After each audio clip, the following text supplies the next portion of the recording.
Yeah. Well, good afternoon, everybody, and welcome to the Chicago Hyde Park Village drop-in on September 9th. My name is Barbara Norish, and I am a member of the program committee, and part of my responsibility was assisting in planning this program. Because we have a very important topic and a very popular topic, I want to jump right into getting our speaker in front of you. Let me tell you a little bit about him. His name is Richard Caro, Dr. Richard G. Caro, and he's co-founder of Tech-enhanced Life, which is a public benefit corporation exploring the intersection of aging and technology with the mission of improving the quality of life for older adults and their families.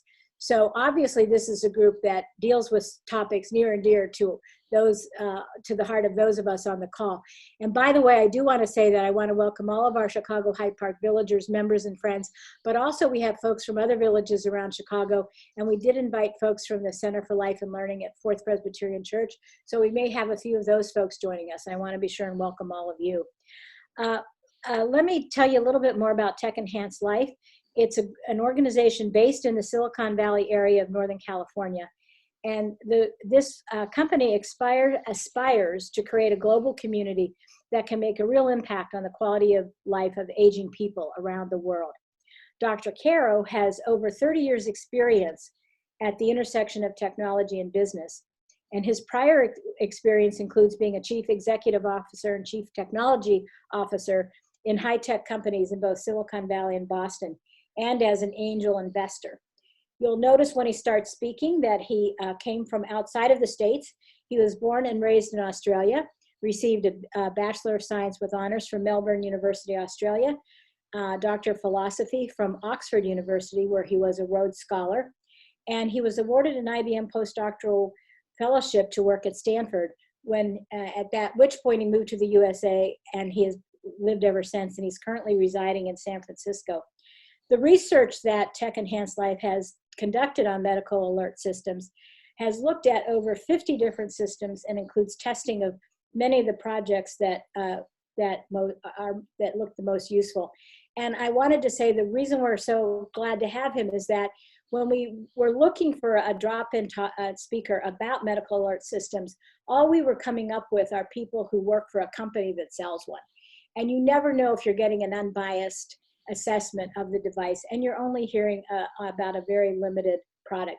So we're very pleased that Dr. Caro can share with us the research that Tech-enhanced Life has done, which is a broader inspection of what's out there and not done by someone who wants to sell the product. So without any further words from me, I want to turn this over. I want to welcome Dr. Caro and turn this program over to him. And thank you so much for joining us today. Thanks, Barbara, and hi, everybody. I'm going to show a few slides, so I'm just going to share my screen, if you'll just bear with me for a second. So with a bit of luck, you can all see a slide right now on your screen. Is that right?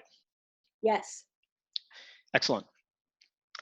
So first of all, let me say I love interacting with people. You know, that's one of the downsides of Zoom. If we were all in the same room, I'd be able to look at you all in the eye and encourage you to put up your hand. But feel free to ask questions, as Barbara suggested, via the chat. You don't have to wait till the end. That's my first comment. My second comment is that this whole topic of medical alerts is a rather large one, and it's impossible to tell you absolutely everything in an hour. And so what I'm going to try and do is tell you some of the most important things. And if you're here to just learn about the topic, I'm hoping that I'll be successful at that part. If you're here because you actually want to buy a specific product, I'm going to show you how you can learn more and pick something specific. There are some tools on the Tech-enhanced Life website that we've created for that exact purpose. But so my goal today is not to let you leave with a specific product recommendation. It's to help you understand how to do it and make sure you know where to go if you do want to buy something. Okay. So we're going to do three things. I am going to tell you a little bit more about Tech-enhanced Life and the Longevity Explorers, although Barbara just set the stage really nicely. I've slightly broadened the focus from just medical alerts, which are a specific sort of embodiment of something to the topic of calling for help, because that's really what it's about. Medical alerts are a product that lets you call for help, and there are some emerging new ways that I think will be interesting how to do that. I'm going to mention those briefly, and then I'm going to talk about the medical alerts. Let me just set the stage by briefly introducing Tech-enhanced Life and the Longevity Explorers. We got into this space maybe 6 years ago, and the motivation is that, well, the motivation is captured in this graph, and I have to apologize for showing you a graph, but as Barbara said, I used to be a physicist and I can't have a presentation without graphs, but this will be the only one. And what this shows is a vertical axis of kind of functional ability, which is how well we walk, talk, speak, think, all that stuff, with the horizontal axis being time or age. And the red curve shows what happens if the body is just left to itself. You know, things start to not work so well and gradually decline. And the green curve shows what you'd like to have happen, which is that the sort of impairments are pushed off as long as possible so that life can go on with high quality. And our thesis is that there are various technology widgets and gadgets that either do exist now or should exist that can help push off the time at which life quality goes down. And we're looking for those and hopefully helping to have them emerge. And that's the context of everything we do. When we started, we started to talk to a whole variety of older adults, you know, all sorts of ages from 60 to 103, I think was the oldest person we've interviewed so far. And this kind of really interesting theme emerged, which was that many, many people in this demographic feel like they have lots of wisdom and experience to share, and that they want to be useful, quote, useful, but society has kind of closed off the opportunity for that for them, and they don't like that. And so we started a kind of a club called the Longevity Explorers for people who think of themselves as older adults and want to get involved in exploring the intersection of aging and new ideas and technology. And we have a whole range of different things that that community does that we help. You can read more about that on the Tech-enhanced Life website. I'm not going to talk much more about it, except to say that if you feel like this applies to you, you might be interested in joining our club. It's free. And if you go to the Tech-enhanced Life website, which has a web address at the bottom of the page, actually, you can learn more, or you can ask me about it in questions. Okay, the topic for today, calling for help. I want to frame it for you. Here's the way it's usually framed, and I bet you that you're all familiar with the advertisements, you know, I've fallen, I can't get up, all that stuff. Here's a gentleman who, you know, fell over in the garden. And the problem with this is sometimes people can't get up, sometimes they break their hip and fall, and often they're alone. And there's a whole broader range too. You know, you're going to the theater and you pass a dark alley and you feel threatened by somebody. Your car breaks down on the side of the road, you're not sure what to do. There's a variety of reasons why you might want some help of various sorts, not just 911, but other things too. And the question is, what do you do about that, right? That's the problem.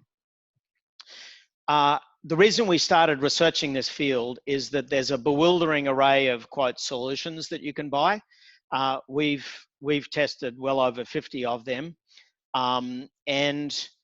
Mostly what you find on the internet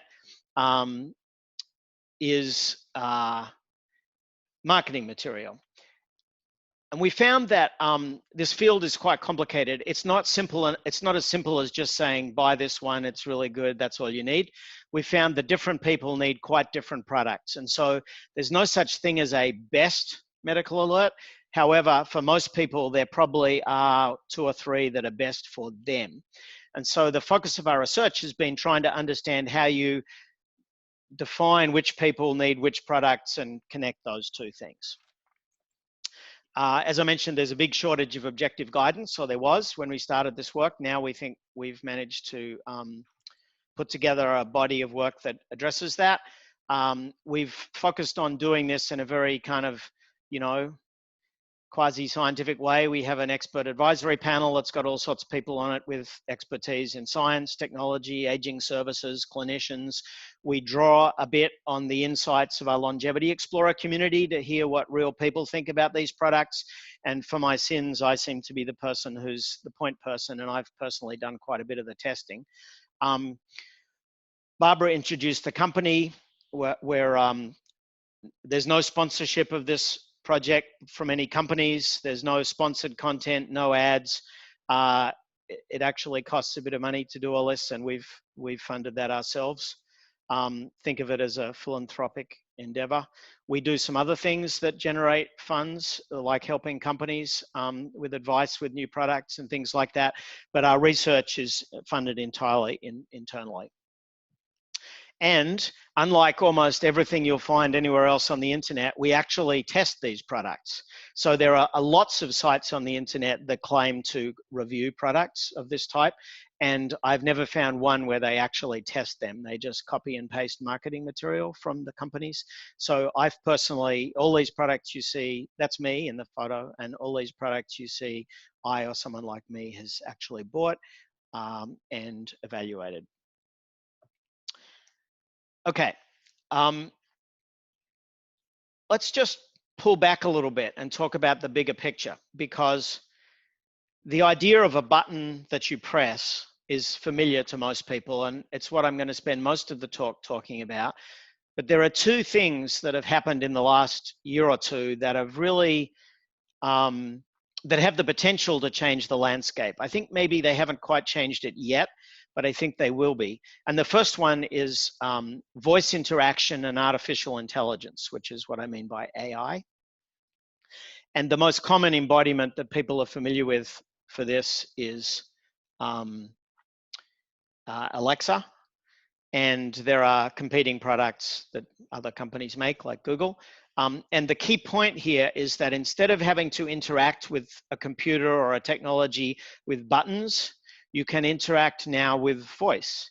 And so Alexa lets you ask questions and have conversations, and many of our explorers love this capability.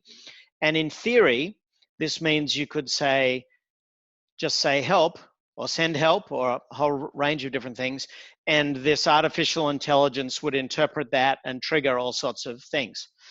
There are a few products that try and do that now. In our testing, we've been unenthusiastic about the exact details of any of them. So I think it's premature to say, you know, this works well, the call for help part, but there's no good reason why it couldn't. And I see that as probably transforming the field soon. And then the second thing that I want to highlight is the convergence of consumer electronics and what I'd call age tech. So in this picture, you see three separate products. On the left is the Apple Watch that probably most people have heard of, and the other two are less well known, but they're all kind of watch type ideas that also can call for help. The reason this is super important is most of the traditional medical alerts that I'll show you pictures of soon are rather ugly and unattractive. And, you know, a nice quote that I like to mention is one of our explorers, an elderly woman, said to me, you know, I have a medical alert, but I never wear it. It lives in my bedside drawer. And the reason I don't wear it is that it makes me look like I escaped from the intensive care unit at the local hospital, and that's not how I choose to live my life. So she doesn't wear it. And anecdotally, you hear that that's pretty common. What's different about these products is, especially with something like the Apple Watch, it's a mainstream piece of consumer electronics. And when you wear it, it does not send the message of, I escaped from the ICU. It might send the message that you're a trendy technophile. And some people might not like that, but it's mainstream technology. And so the idea that you're going to have mainstream technology that also lets you call for help, that radically reframes things, I think. And I'm going to talk a bit more about this.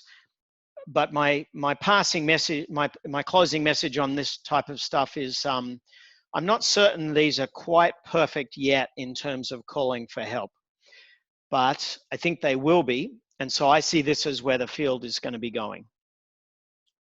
Okay, let's talk about how we select an actual product. We put together a sort of a course thing with a whole bunch of video lectures and stuff that you can access. I'm not going to try and redo all of that. I'm just going to try and give you the highlights. But if you wanted to actually choose a product right now, this would be a course that would be worth taking. There's a free version that's an intro. There's a version with some more details that has a fee, but anyone who is attending this webinar, I'd be happy to give you a free pass to it. So what I'm going to do today is kind of tell you the key points rather than get you to the point where you can walk out the door with a specific product. And here's the first point. Different people need different things. And to simplify this, we've divided people into kind of 5 personas or buckets, if you like. It's overly simplistic, but we found that most people we talk to who are interested in one of these products fit into one of these buckets. And so the first starting point is to read a paragraph or two about what these buckets are, you know, how we define each of these personas, and decide for yourself which one fits you or the person that you're interested in getting one of these products for. And that helps narrow things down a lot, right? I'm not going to go over all of that right now, but you're welcome to ask about it. Richard, just to clarify, the coin that's showing in your slides, that's just to give an idea of the size of the device? Question from the audience. In my previous slides, you mean? In your previous slide, yeah. That's exactly right, yeah. That's a quarter. And so it just helps you understand how big these things are. Great, thank you. So in our kind of, we've got a kind of whole decision tool on our website, on the Tech-enhanced Life website. And the idea is there's 5 things you have to do, and that spits out a short list of some products that fit your criteria. And the 5 steps are: you need to decide which persona you are. You need to answer some personal lifestyle questions. I'll talk about them a bit in a minute. You have to make some decisions because there are some specific categories of products that you need to choose between, which is kind of a preference issue. I'm going to talk about those. And then this tool kind of gives you a worksheet to fill out to capture the answers. And it says, okay, now that you've answered those questions, here are the specific features you probably need. And you enter them into this online selection tool, and it spits out specific products that we think would be suitable for you, with links to the companies and all that, where you can go buy one if you want to. We don't make money out of that. That's one approach. Actually, that was the approach, that was the approach we started with, because, you know, being a scientist, I sort of thought people would want to know all this and be able to adjust the parameters and everything. And we found rapidly that some people think it's great, but other people say, that's all just too complicated. I just want you to tell me what to buy. So we also have that. On our website, there's also a place where you do have to decide which persona is you. You have to read 5 separate pages of personas and say, okay, this one is me or that one is me. And then there's a page which says, all right, if you're the go-go persona, we recommend one of these 2 products, and here's why. So that's the other approach. We found from watching this on our website that some people like one, some people like the other. There's not a right answer. So that's what you would do if you actually want to pick a specific product, and I'm not going to talk about that anymore today. Instead, I'm going to try and educate you about the field and the kind of way to think about it. And the first thing I'm going to talk about is the fact that this category of product, medical alerts, I sometimes call them emergency response systems, it's the same thing. They come in what I call flavors or categories, and I just want to walk you through them right now.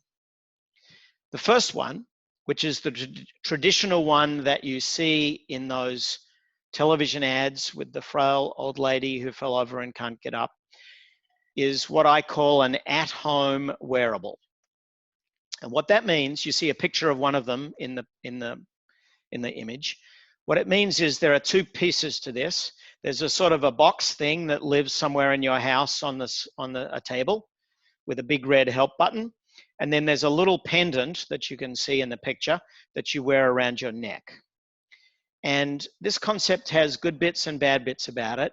First of all, the wearable, which is what I call that pendant, is rather small and unobtrusive, which is a good thing. The bad thing is it only works in your house or maybe in your garden, but it does not work when you go down the street to the shopping mall.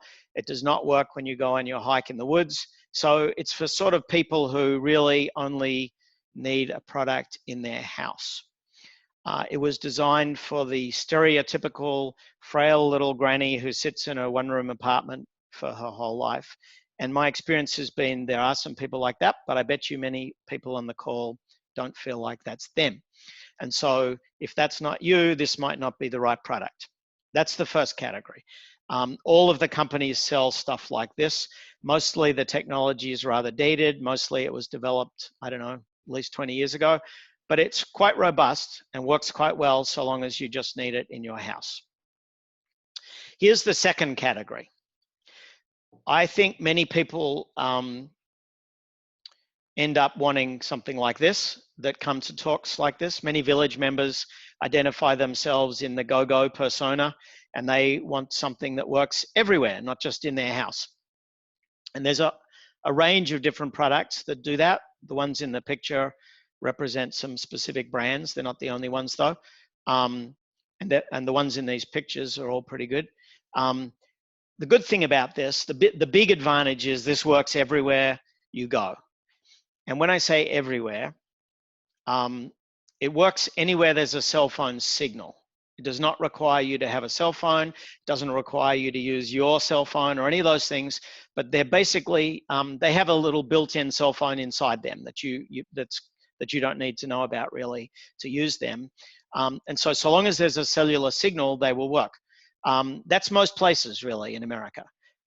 Some people say, okay, what if I go for a hike in Alaska in the middle of the woods and there's no cell phone signal? Well, they won't work there. But if you think about your life, mostly that you're somewhere where there's a cell phone signal. They have one piece. There's no base station that needs to sit in your house. They're a bit bigger. That's a downside. They're quite a lot bigger actually. So there's trade-offs, right? That's the second category. The third category, which is really a subset of this, is these smartwatches. So these smartwatches are very similar to the wearables I just talked about. They need a cell signal to work. The difference though is instead of these kind of pendant-y things, which are quite big, and frankly, they're not really attractive, you have your watch. There's some negatives about the watches. They don't do everything quite as perfectly as those buttons. I'm not going to really try and do the fine details in this talk, but if you've got questions, I'm happy to talk more about that. So they're not perfect, but nothing's perfect. There's trade-offs really. So these are kind of different categories.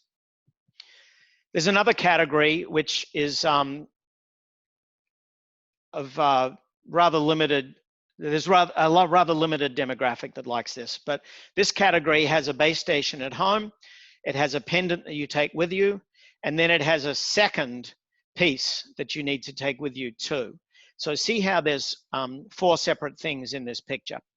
There's a pendant and a watch down at the bottom of the page. Those are kind of alternatives. You either have the pendant or you have the watch. And then there's a big base station on the top left and a small base station on the top right. And when you go out and about, when you're in your house, you just need the pendant or the watch. When you go out and about, you have to take both the pendant and the little base station. And at first glance, that seems quite unattractive. But our explorers had an interesting conversation about this. Some of the female explorers felt like that was not a big deal because they'd stick that base station in their purse and they'd always have the purse with them anyway. And so what's one more thing in your purse? Most of the men felt like that would be a big inconvenience because they didn't have a good place to put that small base station. When I tested it, I put it in a clip on my belt. It wasn't terrible, but it wasn't great either. The big advantage of this is the pendant can be a bit smaller than some of those standalone devices. And then the final category is a cell phone plus an app on it, sometimes with a button.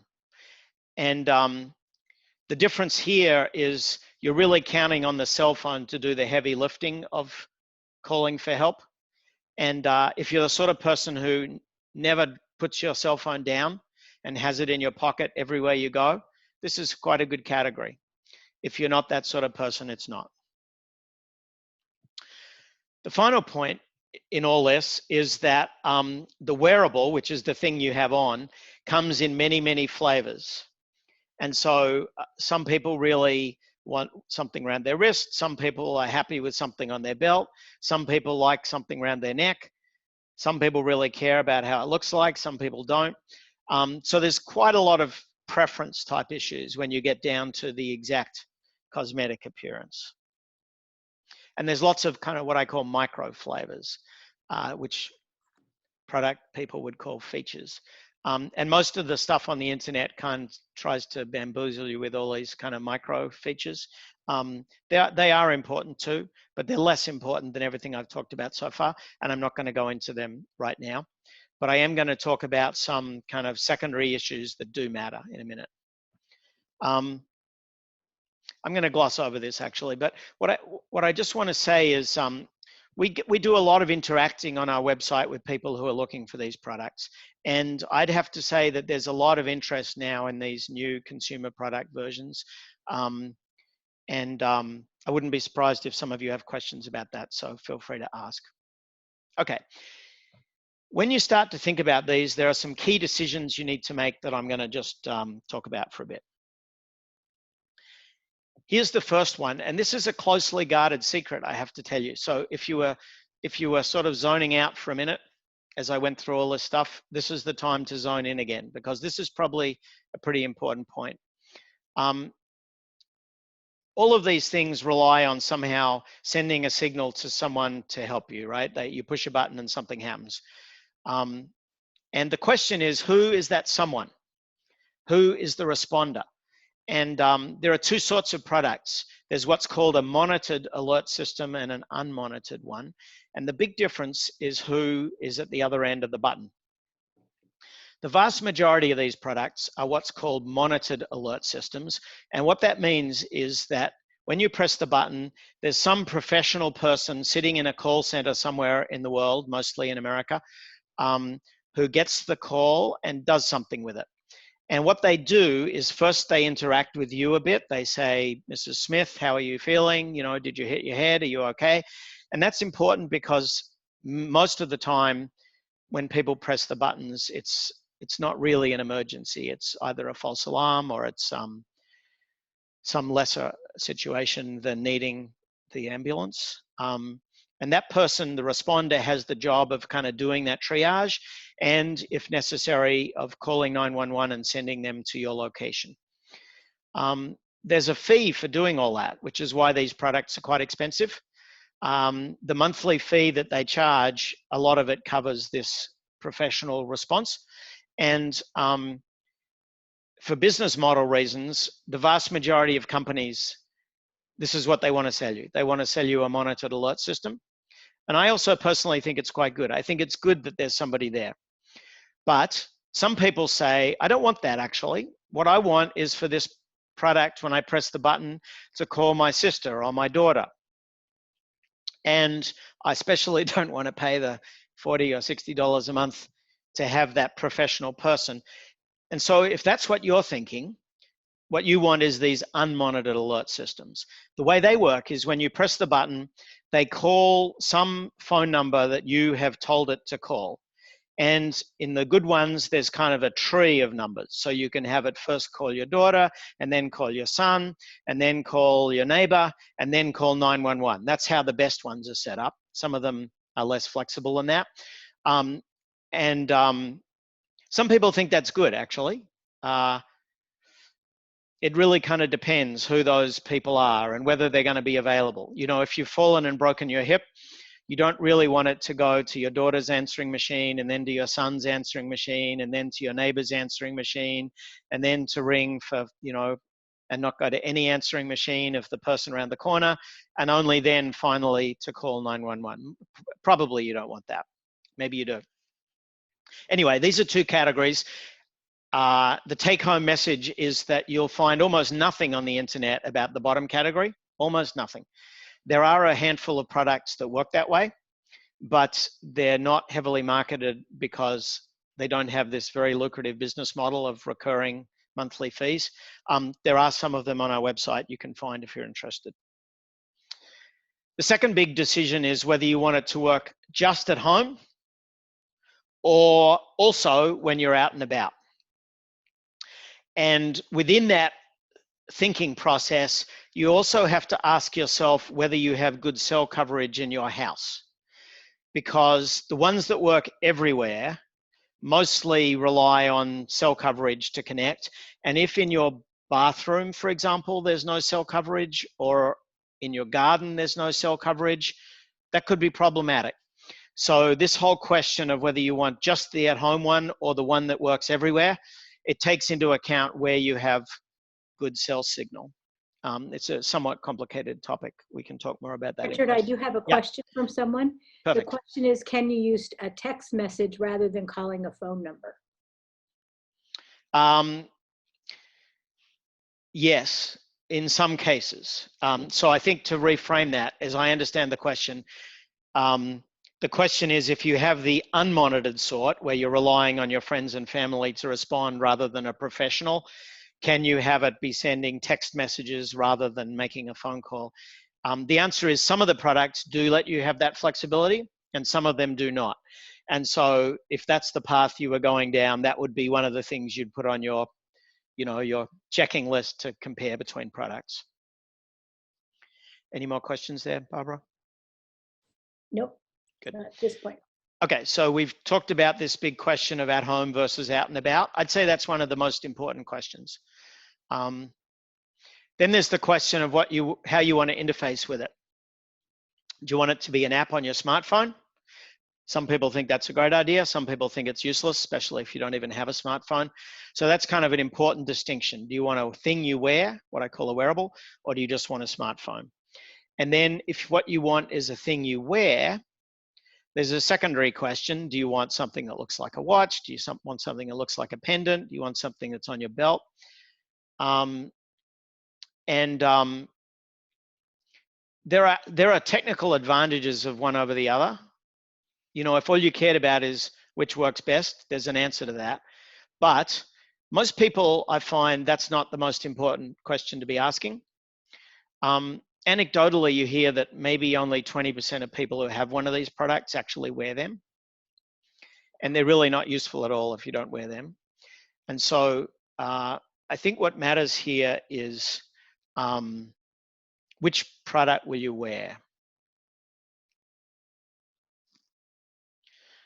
I just got a message about the internet connection, Barbara. Can you still hear me? Yes, I can hear you. Great. The next thing to think about is what's a feature that's called automatic fall detection. This is pretty important, actually. Let me explain this. This is a detail about exactly how the pendant works, or the watch, or whatever the wearable is that you have. And the simple version, the one on the left, works if you press the button. But if you fall over and do not press the button, nothing happens. And so that can be problematic, because if you fall and hit your head, you will not be pressing the button.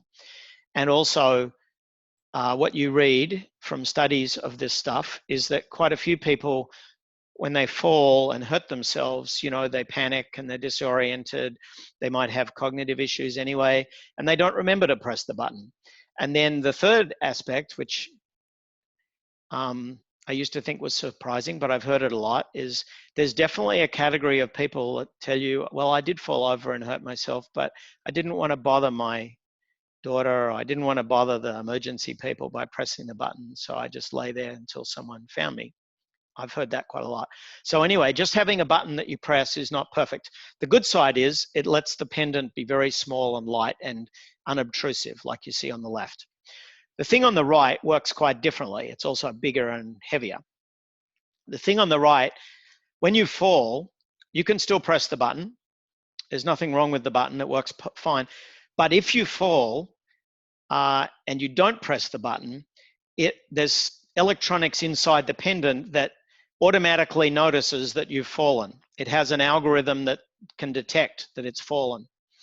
And when that happens, it will automatically send a signal and call for help, just as if you had pressed the button. So that's good if you fall and hurt yourself badly and can't press the button. It's of course bad if you fall over, or rather if you sit down heavily in a chair and it accidentally thinks you fell but you didn't, and it calls for help.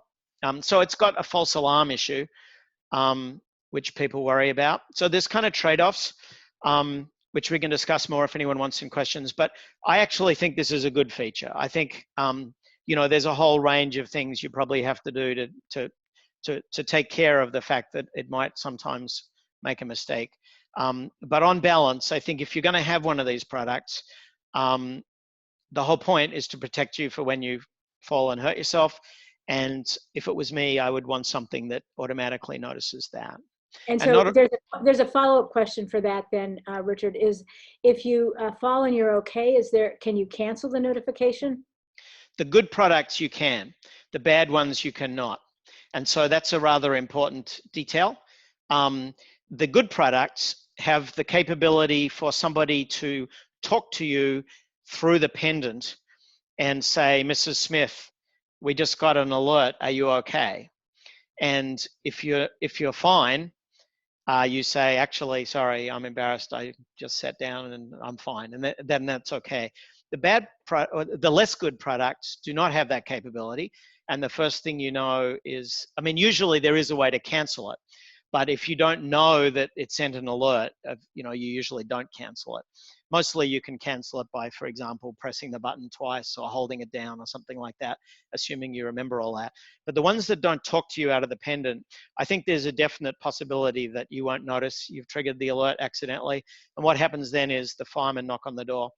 And that's where you can get into some problems. And there are lots of anecdotes about that.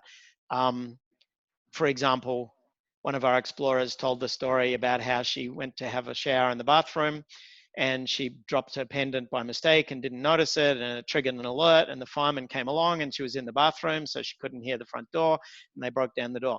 And you hear that quite frequently, actually. So the exact details of how it works is kind of important.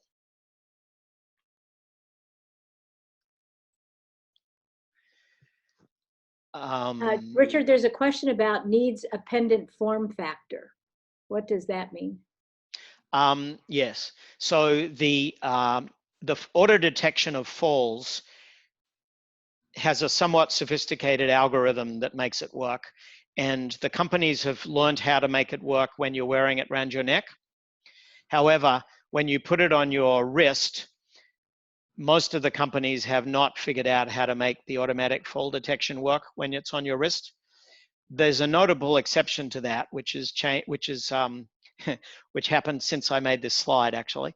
So the Apple Watch, which you wear on your wrist, has this automatic fall detection built into it, and it works just fine on your wrist. And so, that sentence is applicable to all the products except the Apple Watch, which works on your wrist. Shall I go on? Yes. Okay, the next thing to talk about is the battery charging, because all these products have a battery in them. That's how they work. They're all a piece of electronics, and they don't work if they don't have a battery. And this has become a more and more important issue. I made a joke at the beginning about how in California you can't rely on the power anymore, but that's true actually. Last year there were large numbers of people who spent days without power because the electricity company has a policy of randomly turning it off when they think there might be fires and things. And I don't want to get into the politics of all that, but the truth is that you can no longer really rely on the power in California, including in San Francisco, one of the country's most important cities. So that's a shocking change, in my opinion. Having lived here for 40 years, I've never had to worry about whether there'd be electricity before. but now you do. And that's kind of important with these products. So it's worth bearing that in mind. And these different products have different requirements on recharging them. The go anywhere type products, which is what you see on the screen right now, they used to need to be charged every day when I first started working on this a few years ago. And quite a few of them still do need to be charged every day. The really good ones though, just in the last year, have got to the point where you seem to only need to charge them every week. There's one product in particular that when I tested it seemed to last for 2 weeks without being charged, which was super impressive.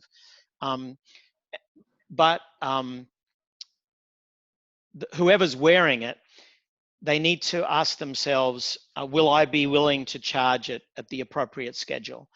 When it's every day, that means the individual wearing it mostly has to be willing to pop it into its little cradle. The picture you see here is a wearable in its charging cradle. If it's every week, sometimes some people have a person who's going to be coming to visit them once a week who worries about charging it. But this whole dynamic about charging is just worth considering. So that's one category. So Richard, 2 questions have come in, if I might ask them. One is that, do you have an opinion about, given the scenario you presented of the front door having to be broken down, about a lockbox outside the house with a house key? Yes, I do have an opinion about that. Most of the companies that sell these products recommend that you do that for this exact reason. And so that would be a common recommendation. It's sort of a trade-off really, because the good thing about that is that then you don't have to worry too much about the fireman breaking down the door. Of course, the bad thing is then you have your key outside in a lockbox. And some of the lockboxes aren't terribly secure. Some of them are more secure than others. So if you're going to do that, you probably want to be asking the question of how good the burglars nearby are at getting into lockboxes. And then there's another question, and this is, you'll know us from Chicago. We've had a rash of iPhones that are often taken from walkers. And if your phone was taken, would the Apple Watch still work? And you may not know the answer to this, but the other part of the question is, do the wrist devices, the Apple Watches, get stolen too, in addition to the phones? Well, I can answer part of that. The part about does the Apple Watch still work, you do have to buy the right sort of Apple Watch. Some of them don't work unless you've got the phone nearby, but the sort you should buy if you want to use it as an emergency alert has its own built-in cellular connection and works regardless of whether you have your phone or not. So the Apple Watch in that scenario would work fine if someone stole your iPhone. The rash of iPhones being taken from walkers, that's news to me. I don't know about that. That's unique to Chicago. Okay, I guess, yeah, maybe. What do? They leave them on their walker while they go into the dining room or something? No, they just find people walking down the street looking at their cell phone and come up to them and steal them. So, you know. Huh. Oh, when you say a walker, you mean a person walking along. You don't mean a person walking along the. Okay, that's bad. Well, so yeah, I don't know what to say about that other than, well, I was going to make a joke, but I won't. Yeah. Anyway, I don't know if people are taking your watch or not. I guess it would be a bit harder to take your watch. You'd have to. Yeah. Anyway. Yeah. All right. Back to batteries. So there's 3 other scenarios. The second one needs to be charged daily. That's less good than the ones on the left. So there are some wearables that you can keep for 3 months. That's the third little group from the left. Those particular products with that long 3-month charging time have some significant functional negatives. So, you know, that would be mostly for people where there's some reason why they absolutely need to have that 3-month time scale. The one on the left where it lasts for a week is probably better for most people. But then the one on the right, which is the old-fashioned product that only works at home, and doesn't have automatic fall detection. Here's one of its big advantages. It has a battery in it that you can change once a year. And so this whole battery charging issue goes away for that one on the right. And so for that stereotypical frail little granny that, you know, has cognition problems and lives in the apartment and no one ever visits them. That's one of the reasons why this sort of product has some advantages. I touched on this before when we were talking about the false alarm. There are two fundamental sorts of products. There's one sort where the Pendant has a speaker in it, and the responder, or your daughter, if that's the sort you have, can talk to you through the Pendant. That's what I call voice through wearable. And there's another sort where the person only talks to you through the base station, which is on the right. And if you live in a one-room apartment and the base station is within earshot of wherever you're going to be for your whole life, there's nothing really wrong with the one on the right. But if you're out and about and you go to the shopping center and you have a problem and they're trying to talk to you through the base station in your kitchen, obviously you won't hear that. And so this whole issue of how they interact with you is a critical question that there'll be a right answer to which one you want depending on your lifestyle. So that's kind of the end of my prepared stuff. But I'd love to take more questions. I'm hoping some people will have some questions. So would you like to stop sharing your screen then, Richard? And yes, I will, except I'll just show one more thing, which is anyone who was wondering, you know, I mentioned our website a few times. Anyone who wants to send me an email, there's an email there. And that's the address of the website. I'm very happy to answer one-on-one questions from anyone who actually attended this session.